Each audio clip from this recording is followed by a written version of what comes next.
everybody, Karen Roby here with Adrian Kingsley-Hughes of ZDNet. We're talking about next couple of weeks, expecting the new iPhone to be launched. And Adrian, just when we talk about these launches, and this is coming up here, are people excited? Are we yawning over this? Where are we right now with our feelings towards a new Apple product? Well, I think it's really just sitting on a holding pattern, waiting for Apple to confirm basically, I think, what we've known for a long time, that the new iPhone's coming. Surprise, surprise. It's going to have 3 cameras on the back. Surprise, surprise. It's probably going to have a faster processor and faster GPU. Surprise, surprise. It's going to look the same as the existing iPhone. And I think that's the problem. They've become boring. And in general, I think smartphone releases have become, if not boring, very samey. I've not really come across anybody lately who's been thoroughly excited by anything smartphone related that's come out. Yeah, there's some cool new features. I think iOS 13 will be cool. I think similarly, we're seeing more excitement over the new Android than we are over new Android devices, which is, again, it seems to have shifted away from hardware focus to software focus. And I think that's more of an indication that the hardware's reached that peak where now it's more about what can apps and the operating system do to leverage that hardware than it is about the hardware itself. And I think the other problem is there have been so many leaks relating to the 2019 iPhone 11, as we expect it to be called, that there's nothing that they could say that will be of a huge surprise to us. We're expecting it to look a certain way. We're expecting it to have certain features. And as those are confirmed, we'll go, yeah, that's it. That's the new iPhone. Apple doesn't need to work that hard. And as I was saying to somebody the other day, we're not going to see a massive jump. Apple's not going to adopt 40 megapixel cameras in the iPhone because it doesn't need to. It's not competing directly with high-end Android hardware. It is essentially just making a better iPhone for people who bought an iPhone 2 or 3 years ago. Yeah, and it seems that your reaction to it or lack of excitement is what we're seeing really from everybody. There's memes all over social media about this, how we're all getting a little bit bored and, with hardware kind of hitting its peak now. So, what are some of the things that you are hearing, though, specifically about what we expect to come out from Apple? Well, I think the biggest thing is going to be that it's going to have a bigger set of cameras. 3 cameras specifically, which puts it roughly in the same ballpark as you were looking at high-end Android handsets, although high-end Android handsets have got 40 megapixel cameras, 48 megapixel cameras. We're probably looking at the iPhone having probably a 16 megapixel camera when it's released. Apple doesn't need to push it too far, too fast, because Apple, again, is just making an iPhone that's better compared to an iPhone that somebody bought last year, the year before, or 3 years ago. They're not looking sideways and going, I have to compete against something like the P30 Pro. And that means that we're moving forward at a slower pace, but it doesn't matter because it's better than the existing iPhone. Apart from that, I think the thing that people are most excited about is actually that if Apple ships a fast charger with the iPhone. And that's a funny thing, but I think everything I'm hearing so far suggests that Apple will. And that's an interesting thing because a lot of these high-end Android handsets come with a cheap charger that isn't fast charge. That would actually be something cool and exciting that Apple could do. Beyond that, we're looking at faster processor, faster GPU. Cool if you're upgrading from an iPhone that's 3 years old, but if you bought last year's iPhone, chances are you're not really going to see that much of a difference. It is just evolution now, not revolution, certainly for this iteration from Apple.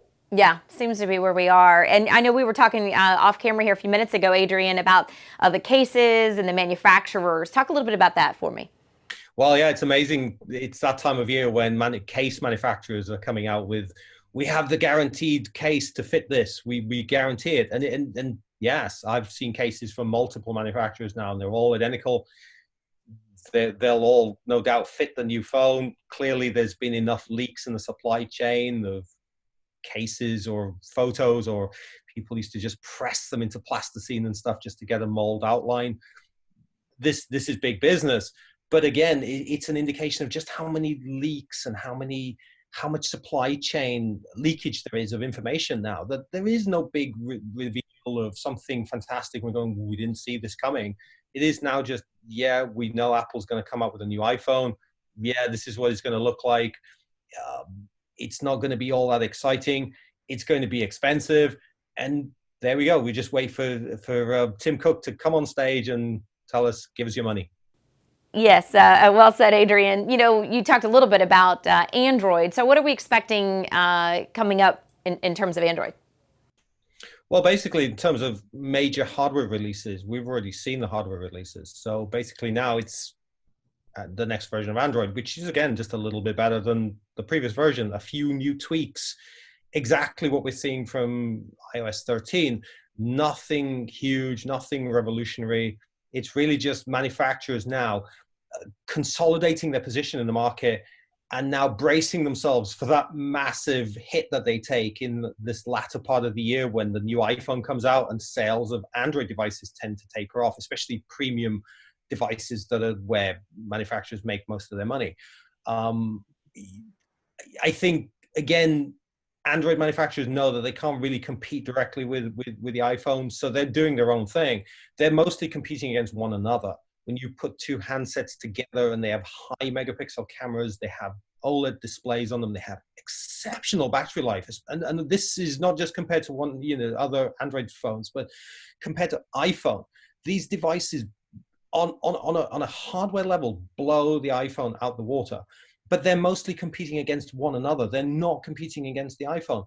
Apple knows that people switching from the iPhone is a small problem for them. They want to pull in new people, whereas Android manufacturers are having to stop people moving on to iPhone, but they're also having to stop people moving on to a competitor's Android phone. So they're fighting amongst one another. And I think it's a losing battle because all these Android phones, they're fantastic at the premium end, but they all look the same. And I think we're just now is the time when they sit back and just look at their premium sales drop because all focus is on the new iPhone, and they hope that they picks back up in a few months when people have forgotten about the new iPhone. Yeah, and you follow obviously Apple very closely, Adrian. And what have we seen over this year in terms of sales and how things have been trending for Apple? Well, Apple did an interesting move when it decided at the beginning of the year there was no longer going to report unit sales and just report revenue from sales. And I think that's allowed unit sales to taper off in a way where that doesn't affect visually how Apple is doing, because revenues have kept reasonably well. It's a good move for Apple because it's got enough room at the top end to be able to probably add a more expensive iPhone this time around, or at least next time around. But it also allows it to rejig revenues at the lower end by releasing maybe an iPhone that isn't cheaper for the customer, but cheaper for Apple to make. And I think all these little things, these little tweaks that Apple can do that are behind the scenes will mean that we won't really see that much of an effect from declining smartphone sales in the interim. But Apple is as we've seen in other areas like tablets and laptops, it is constrained by the same limitations that every other hardware maker is constrained by.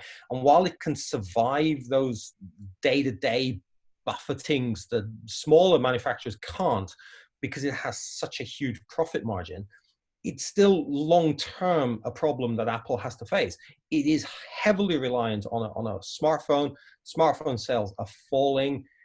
That eventually will have an effect on Apple, and Apple has no real product to even pick up 20% of what the iPhone pulls in. And that's a real problem in the future for Apple. It is heavily dependent on a device that interest in is waning at best. Yeah, it'll be interesting to see then how we finish out this year, how this big reveal goes for Apple here in the coming weeks. Adrian, no doubt we will be talking with you about it as well. Thanks so much for watching us here. Make sure you check out Adrian's articles. They can be found on ZDNet.